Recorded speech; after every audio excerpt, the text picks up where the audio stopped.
dans cette vidéo, on va voir comment sauver les annotations faites et comment les rouvrir pour une session d'annotation ultérieure. Alors, commençons par charger un texte par défaut.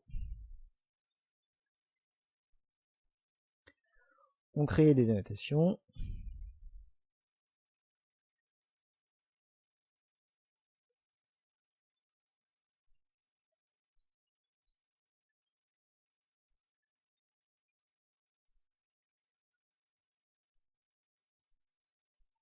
Et voilà.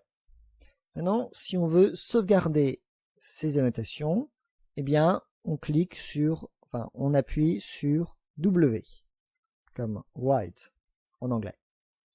Et il demande si on veut sauvegarder le fichier ou bien l'ouvrir. Donc, selon les configurations de Firefox, il peut aussi directement enregistrer le fichier dans un dossier téléchargement ou n'importe quel dossier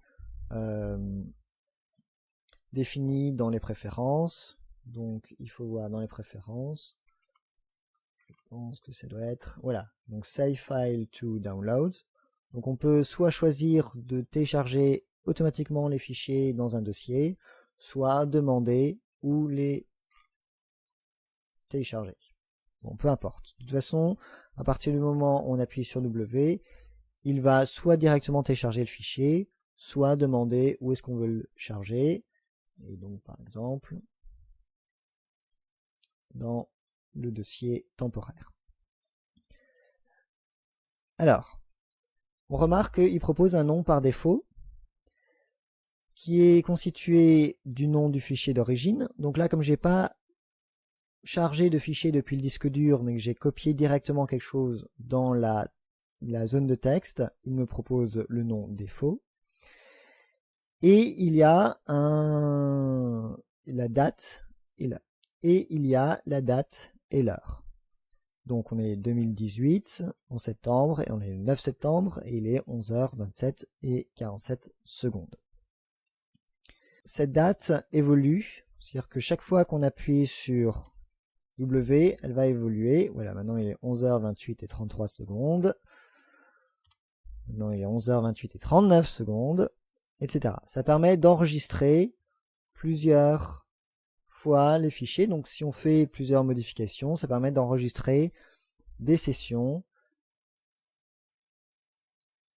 Là, si j'enregistre. Et donc si maintenant je vais dans le dossier temps,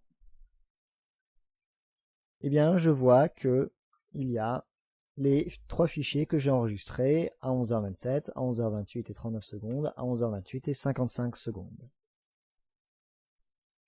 Alors maintenant, pour retrouver les annotations, eh bien, il suffit, sur la page d'accueil, de charger le dernier fichier que j'ai enregistré, ou l'un des précédents, si jamais j'ai fait une erreur dans la dernière version, dans la dernière édition. Donc je peux revenir en arrière. Mais imaginons que je veuille récupérer les dernières annotations. Donc je prends le fichier enregistré à 11h28 et 55 secondes. Je l'ouvre. Il est copié automatiquement dans la zone de texte. Et je n'ai qu'à appuyer ici pour retrouver ma session de travail précédente.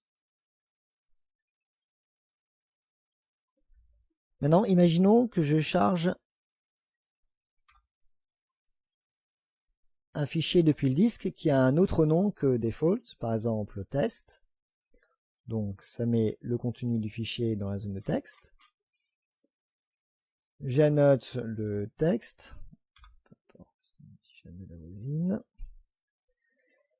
Je le sauvegarde, et bien on voit que ici il n'y a pas default qui apparaît, mais test. Donc c'est le nom du fichier qui apparaît, mais la date et l'heure est elle-même toujours mise à jour, quelle que soit l'origine du fichier qui a été chargé, quelle que soit l'origine du fichier qui a été chargé dans le système.